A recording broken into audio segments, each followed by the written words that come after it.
And we are back on Build Phase TV, and today we have our second set of spoilers from the Secret Avengers expansion.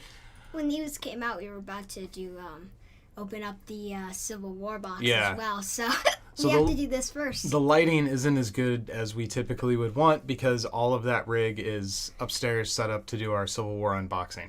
We'll probably do maybe right after this. Yeah, immediately after this. So let's click through here. Are you going to be okay? Are you going to get through this? I just this? have the hiccups.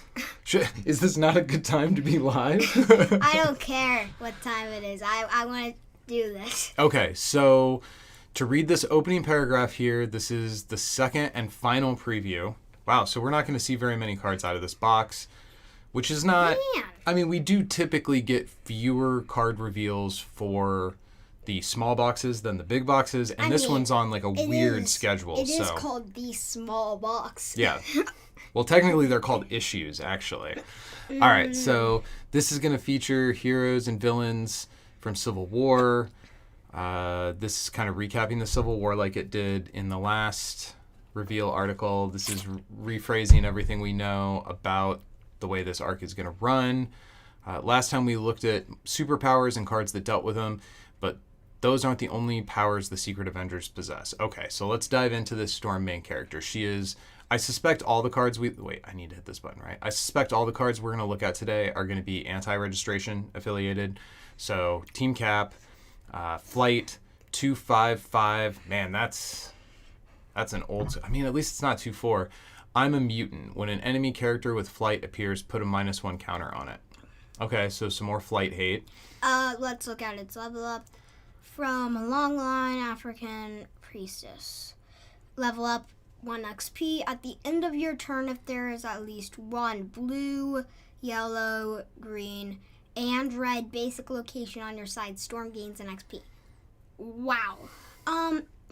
So this is going to be a pretty hard turn 4 level up. This is going to be... unless you're on exactly like Mirage. I have a feeling that you're going to play this kind of character in a ramp deck where you can get a lot of resources pretty quickly. How did the Bishop ramp? He put himself into the row, right? Yeah. So that's not going to help you with this. So also, he needs a blue to do it. You have to either have Mirage, where you get to put a basic location from hand into play early. Kane. That could get her on... Well, Kane's not going to get it early. Yeah, but Kane's going to be able to search for that location that you need for Sure. She's going to be really dependent on drawing.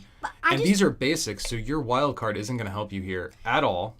And the only way you're going to get it faster is, I'm pretty sure, just Mirage or Nick Fury. And with Nick Fury, there's some chance you don't get it any faster. And you also have to pay the yellow. And then you had to turn a yellow face down. So I don't even know if Nick Fury makes this deck.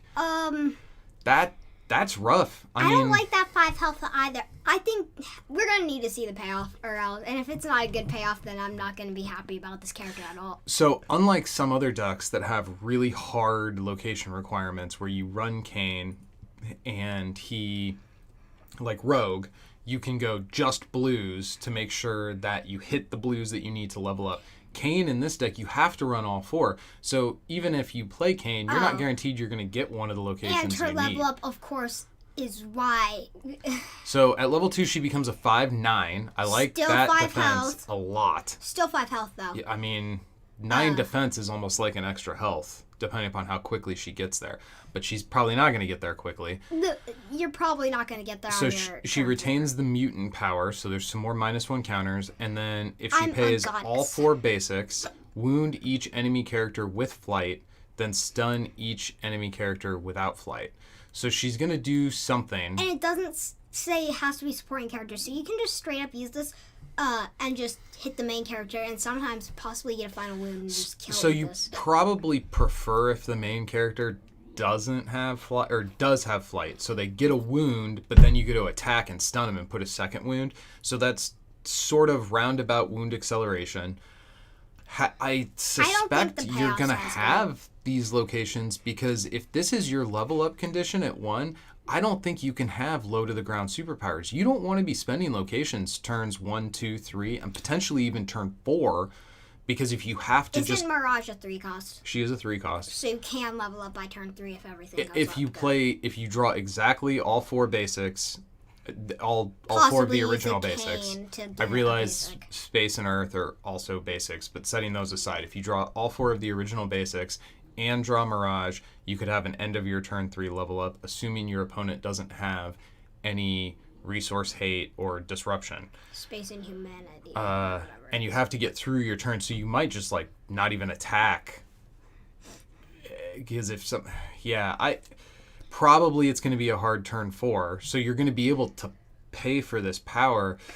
I think this is going to be a main character that lives and dies on the back of the supporting character kit that you build around her. Like, she strikes me like a character where she just kind of gets beat up. She's not doing a whole lot. 1 second.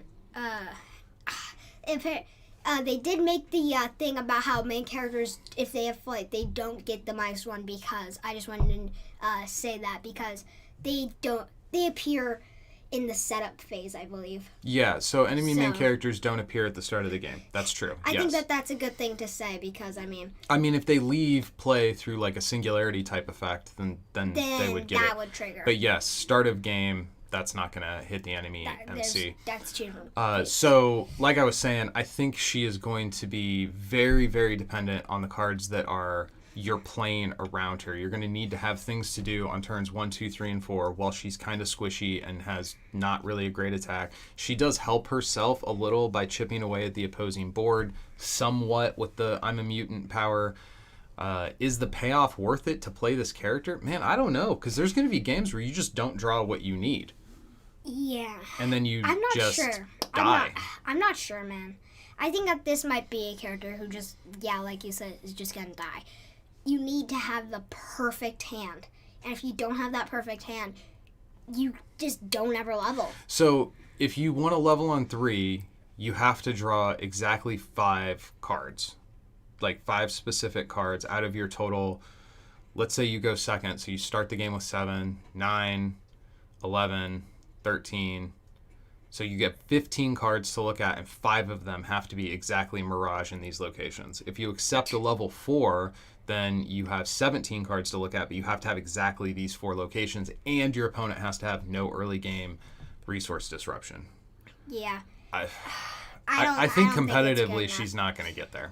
I think the only place that this character's going to see is a kitchen table. I mean, the payoff is cool, and if we see some other cards that let you... Like, we know that they've given us targeted search for supporting characters because we saw it in the first preview, right? Yeah. So maybe there'll be some kind of other targeted search.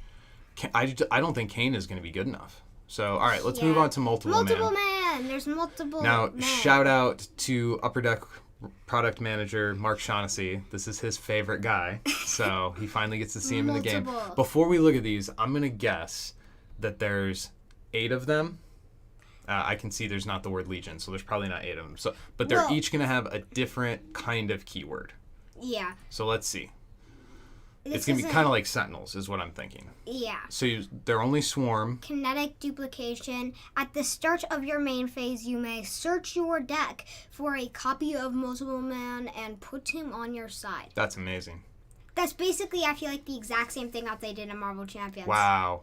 Wow. Okay, so worst case scenario. You only have one Multiple Man. You play this guy on turn 1. You search your deck at the start of your main phase. So the build happens before the main. So in his worst use case, you're going to get 2, 2, 1. So that's a team attack for 4 as early as turn 1.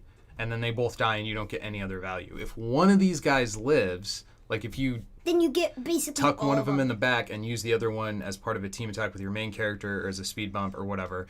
And you get 3. We're talking about 6 total attack, 9 total stats for 1 recruit point.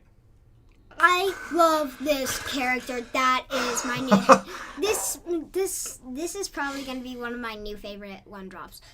Wow, and that's just the stats. I mean, think about it this way. This is also board deck thinning. So if you get the 1-on-1, you know, you got him down, you maybe got some experience points for Captain America, and then he just starts to thin your deck down for you, pulling these cards out. So that makes this, if you get this card out of your deck in the main phase turn 1, for the things that you need. Then that means you're not going to draw this card on turn 7 when you need a hot top deck.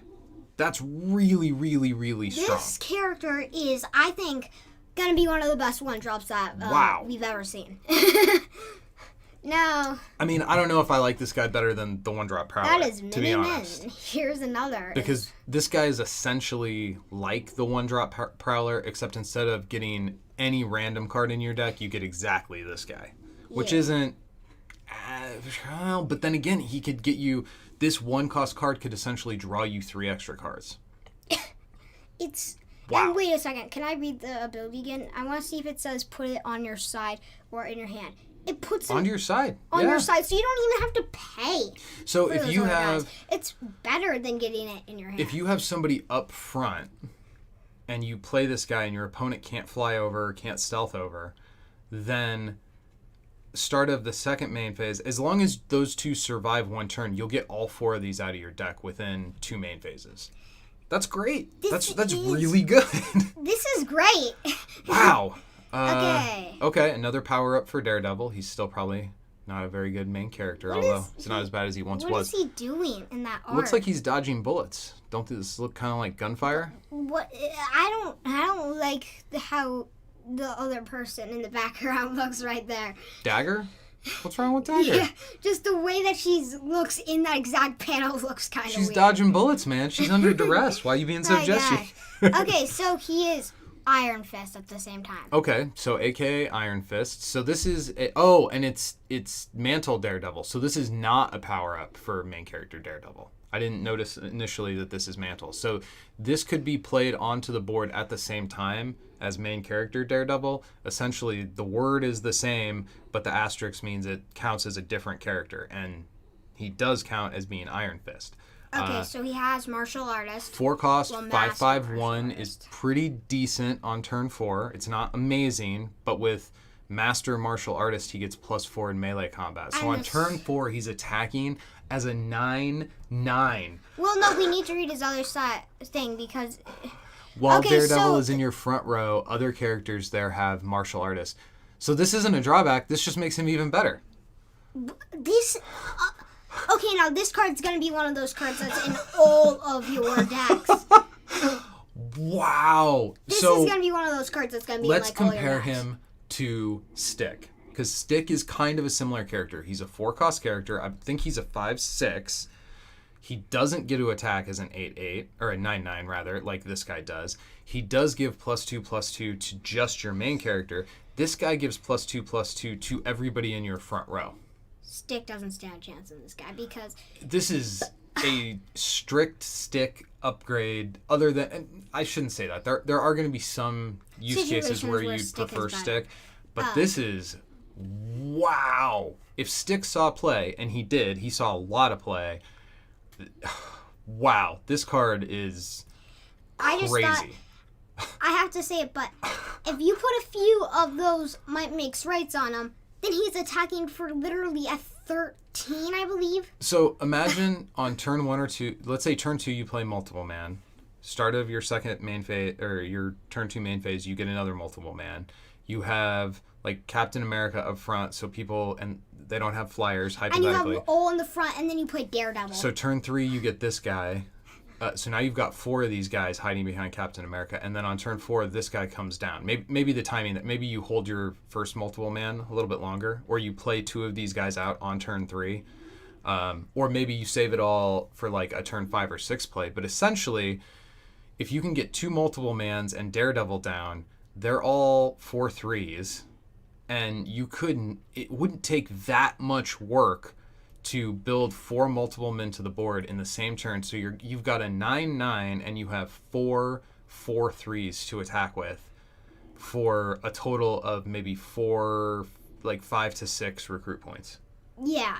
And I'm just going to say this. And then you possibly later on play the gem that allows you to flip them at anybody like up or down. Then you can just attack the main character over and over and over. So I do have to say, I'm a little sad that these cards...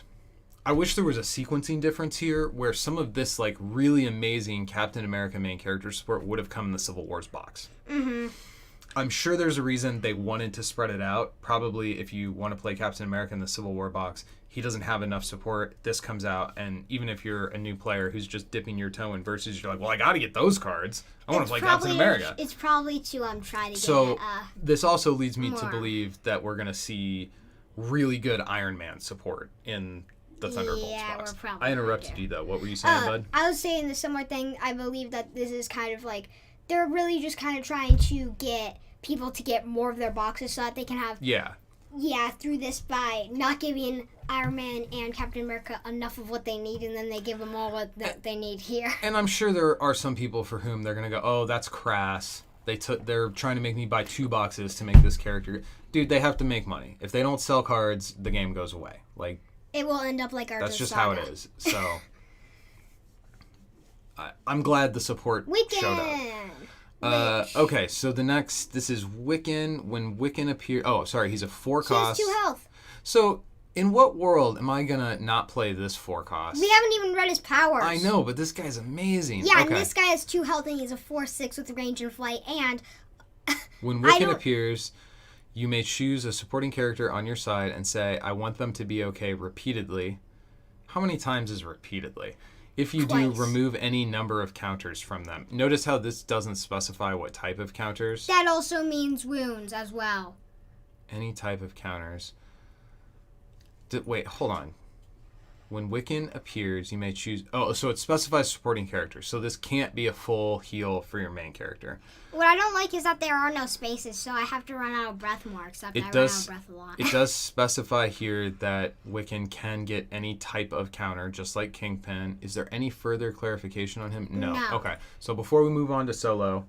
We've already seen so many solos. I'm joking. There's only one solo. But he does see a lot of play. And that one solo, I already see a bit of the other solo. So, 4/6/2, yeah, 2 health. We want 2 health with like Captain America. Range and flight. But so he can... while melee attacking, this guy's a 9/9. This guy's a 4/6. I want to play both of them.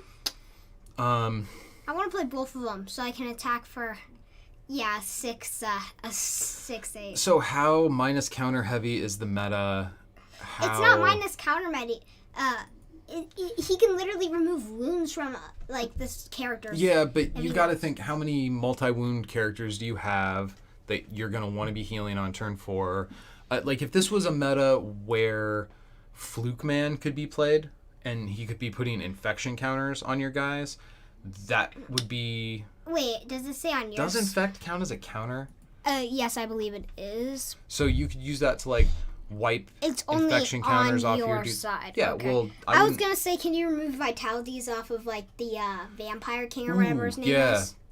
But, wiping vitality counters off of Kelly would be a big deal. But the only thing is that it's only on your side, so you can't do that. And he's kind of like unfortunately costed. Like if you are worried about facing some kind of fast Kelly deck, I don't think this is the card you want to use for it. So plus it only triggers on your side. Plus it only triggers on your side, yeah. So Kingpin would be the better for dealing with your opponent.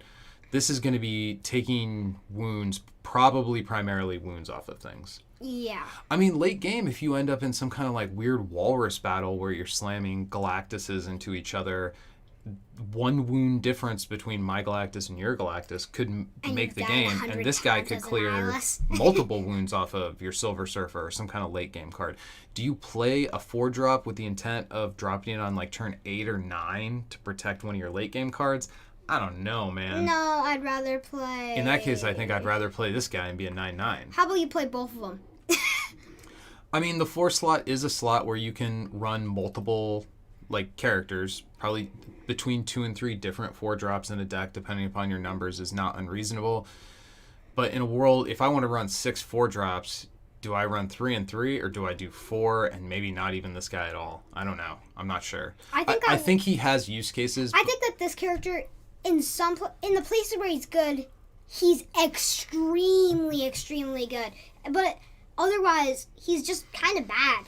Because I feel like in the places where he can do what he does, he would be better than a Daredevil that we got here. Well, there's going to be times where he comes down and does nothing. Well, you don't play him in those times. You know? Okay, but then do you skip turn 4? I mean, sometime you're going to have to just play him as a 4/6 flyer with range, which isn't the worst thing in the world. It's actually pretty good. I feel like you aren't actually like seeing that. I feel like you're kind of looking over where he's kind of good. Because in the places where he's good, he's extremely good. So I think in a meta where there's a bunch of -1 counters or other counters as well as wounds, so you get more than just heal value out of him. Wait. He could probably make the deck. When he appears, so could you do a whatever her name is to like take him out and then put him back in and then just clear over and over again? You could singularity him to heal multiple wounds off characters, so sure. I feel like you could do that and just hide your main character in the back row while he's doing this forever. And maybe in that type of deck, like if you're trying to do something like the John Cena, maybe he has a home in that. But again, he seems kind of expensive. Cena? And if you're locking your opponent out, how much actual healing do you need to do? But if you're worried about things like -1 counters, this could be a kind of expensive answer. I'm not totally sold on Wiccan. Let's go to Solo. I don't think he's bad. Well, okay, yeah, let's move to Solo. I wish it said what repeatedly was. I suppose I want them to be okay at least twice, right? Minimum 2 times. I think it'd be 2. Okay, so Solo's a 5-drop. He can only attack main characters. He has 10 attack though. 5 defense, range, 1 health. Is that what this power was on Crossbones in photographic? Okay, teleport. At the end of your turn, you may put Solo back in your hand. Why would...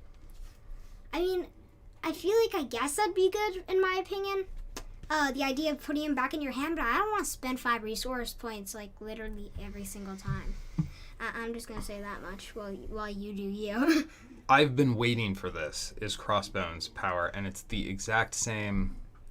So, I get that Super Awesome Games likes to give flavorful names to the keywords. Also, they're in different if it's universes. Gonna be exactly the same power... Well... Okay, so what's good about teleporting him back to your hand? I don't understand is why this guy doesn't have solitary. His name's Solo. Well, his other version does. This fits extremely well in an aggro deck. Because what do you do in an aggro deck? You play all your resources out to the board, you turn all your guys right, and by turns 5, 6, 7, you tend to be running out of gas. Low on cards in hand. And this guy can't go back in your hand. Instead of hitting the board, getting 1 stun, and then hitting the KO pile, he bounces back to your hand, and you can play him next turn because you weren't going to top deck anything that good anyway. So I think this guy has real, serious potential in any deck that wants to be very aggressive and run a low curve. What I wanted to say was that the teleport, I don't want to have to spend 5 resource points repeatedly, but you are right that he can literally just get, hit something, then just pop back in your hand. Also, if somebody has, something like a shock to the systems, and they put him with a lot of -1 counters, he goes back to your hand and all those are gone, and then you can play him just as now. Well, shock doesn't put -1s on him, but yes, you're right. If he gets -1'd up, you can clear those off.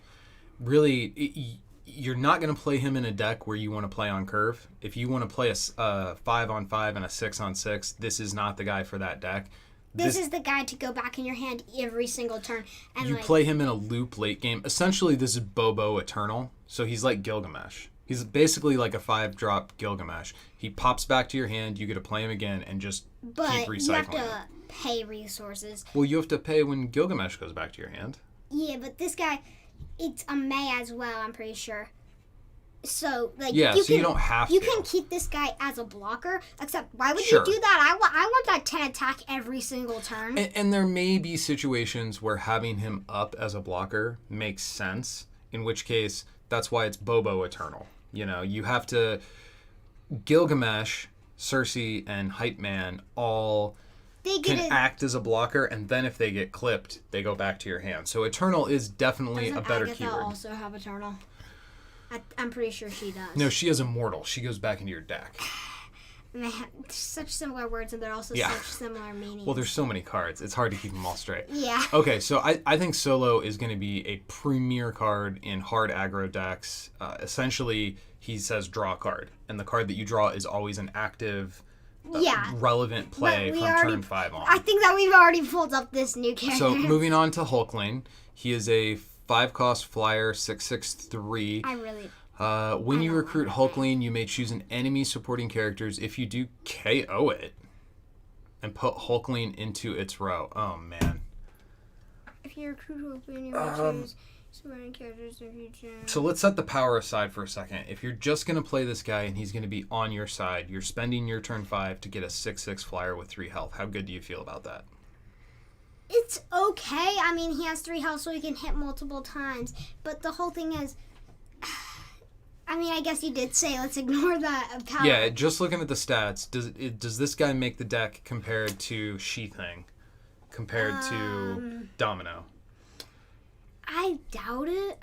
I feel like he's just not as good. I like that 3 health, but he's just not as good. So I don't think you're going to play this guy without the intent being using half-scroll Shapeshifter. So basically, he's a card that says, pick your opponent's best guy, kill it, and give them a extra resource point. Decent 4-drop. Like, if this guy was 4, fly 6/6 with 3, that would be pretty good, right? 5-drop is a little bit, I think, expensive for what you're getting, but the reason you pay him... I think he should be worse. So the worse his stats are, the better. Because he has flight and multiple health. Oh my god, this is like you're giving your opponent a Jessica Jones level speed bump to deal with. A Miss America level speed bump to deal with. I don't like this character. I don't like his ability. I like his ability, but it deserves to be on a different card. This could be a get out of jail card. Like, your opponent has some big... Galactus. Like, 21-21. Yeah, Galactus has somebody kitted up with chimichangas, and they're a 30-30. Agamotto as well. You play Hulkling, you kill their guy, and the guy that you killed happened to be in the back row, so you don't have to worry about his flight, hypothetically, and then that lets you hit something. Like, this guy could take out a Herbie, which could let you smash into your opponent's main character. Just be... I feel like this character... If it was me and I had him in my hand, I'd probably save him until, like, I'm either about to, like if their main character has, like, one last wound and they're just a guy I can't deal with, I'll replace it with this guy. And I'll just kill the main character after I get this guy to be that guy. Because this guy can take care of literally anybody. I mean, it is a hard removal. Something else. That just wipes your opponent out of the way. Like, whatever it is that you target. There are better cards. But, I mean, man, they give you... So you're paying 5 recruit points. So you almost never want to play this guy on turn 5. This is going to be a 5-drop that you pack in your deck to kill off Silver Surfer, Namor, an Omega. Gigantic some card. kind of, like... I think an 8-drop or better. I think if you're using this guy to clip a 7-drop, he's not good enough. You're giving your opponent too much value. In my opinion, you would wait to play this character until you're in a situation where there's like something that if you can get rid of it, you can win, or like a Galactus that's just blocking your way. But you kill a Herbie to get through. The problem is he also has flight. So if the card you want to kill is a big flying blocker, then you kill it, and then you still have to deal with this knucklehead. Now, he doesn't have tough. So, hypothetically, let's say you have, like, Dark Phoenix up front, right? And I can't get through 15, but maybe I can get through 6. So, it does help in that way. You turn a 10-15 into a 6-6. That's a pretty big improvement. Is it worth it for 5 recruit points? I mean, if we're assuming you have a Dark Phoenix, we must be on turn 9, so then I get to play this guy and attack, although probably none of this stuff happens because keywords. So... I don't know. I've always thought about playing against an Adam Warlock and then using Dark Phoenix to just straight up kill the Adam Warlock. I don't think playing this guy as a character, if you're running this guy in your deck, you're not doing it because of the stats. Because if you want that, you're going to run She-Thing or Domino. You're doing it because of his powers, but even his powers, they give the enemy. Honestly, I think Domino does a better thing. Like, if the problem is that you can't get over somebody's defense, straight up Domino has a functional, half the time, infinite attack. So she can just stun a big blocker, and you don't have to give them this guy. Plus, she has range. I don't think this guy would ever. I don't think he'd make the cut in. Maybe if what you're trying to do is run a loyalty deck. So you can't run Domino and you can't run She-Thing. So you have to run this guy. This guy has 3 health, so he can help Captain America. But I want to use this guy's ability, and I want him to be worse than this. I want his stats to be bad. Yeah, if he was like a 5-cost 3/3/3 that acted as a hard removal, I think that would be way better. That would be way less of a difficult decision. But I think playing this guy as a hard removal, I think there's going to be times where he's just stuck in your hand. It's like, what do I do with this card? I want this guy to have the powers. I want this guy to basically have the same powers, but have the same stats as Mojo. It would be a 1/1 or whatever it is. I think 1/1 would be a little too small. Mojo's a 5-cost 1/1. Although, honestly, if he was a 1/1/3 with flight, half-scroll shapeshifter, and tough, so it took you 3 times to get through him, I think that would be a more exciting deal than what he is. Because there'd be times where you would want to play him because he's a triple speed bump, and then there would be times where you would use him for his hard removal. As it is here, I think this gives your opponent, not all the time, I don't like this character that much. but maybe too much of the time, this is going to give your opponent too much value. Yes, eating a Galactus and replacing him with a 6/6 is a huge board swing. But what time are you going to have a Galactus in your way? You know what I mean? You have to wait till, turn 12 or sometimes lower if you have the Herald. With Heralds, and with Ramp and other things. So, yeah. I don't think this is a terrible card. I do think there are going to be use cases where there is going to be meta threats that the cleanest way of getting rid of them is replacing them with this kind of strong, if he was a 4-drop, kind of meh as a 5-drop character. If there's not good enough. If there's any other option, like if I can play Domino, I'm going to play Domino over this guy because I think she's a cleaner, better option for doing kind of the same thing this guy's doing. He's just not good enough. I mean, as we see more characters with multiple health, he comes down, and it doesn't matter if you have 1 health or 5, so he's better than Domino in that respect. Like, he can wipe a Silver Surfer off the board all at once, and Domino would have to attack him multiple times. So, again, I don't know. Like, I can see how there are places where you would play him, but I feel like there's going to be way more places where he's just stuck in your hand. I don't know. What do you think? I feel like they just made him worse. I feel like this character just is not good enough, and that's that, because his ability, it'd be good on a weaker card, but with his stats, I feel like they just... Usually I like having good stats, but I feel like the good stats are what makes him bad. All right, Storm, thumbs up, thumbs down, thumbs medium. Storm, you have to have the perfect hand, and if you can have the perfect hand, it can be good, so... I don't want to give it a thumbs down, but I want to give it maybe nearing a thumbs down, like in between a middle and a thumbs down. So I think she's going to be like Kid Kaiju. You're going to have a couple game nights, casuals with the friends, and it's going to work. Kid Kaiju doesn't even work for a couple game nights. He just dies. He's gone off. I've seen him go off one time, and it was fun. Like, oh, cool, Joe, you got the combo. But you need literally... And I think maybe... Now, as more location stuff comes out, if we ever get targeted location search other than the one gem, and maybe Gardner with the gem is the way to build her, but then you're at turn 4 again, and that seems too slow. I think she's going to be soundly kitchen table, and it's going to be mostly a pet project for people who like the character. You know what I believe is, she's not good now, but if we ever get more, like you said, if we ever get more resource searching, really, then she can be a plot twist that says search your deck good. for a specific location and put it to your hand.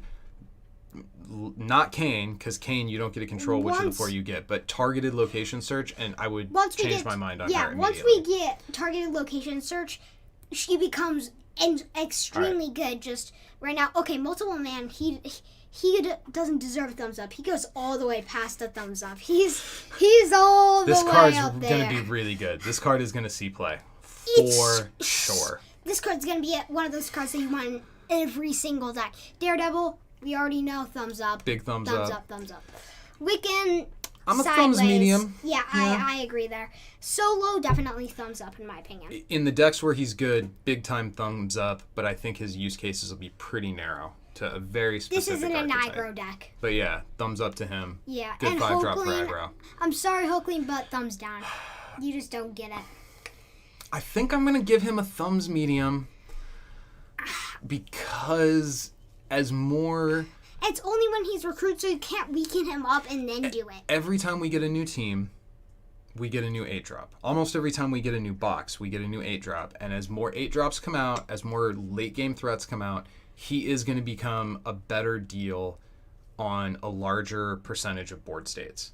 So I think right now he's a thumbs medium. I think maybe there's some potential for him to be better. I want to know what the flavor text behind his power is. I don't...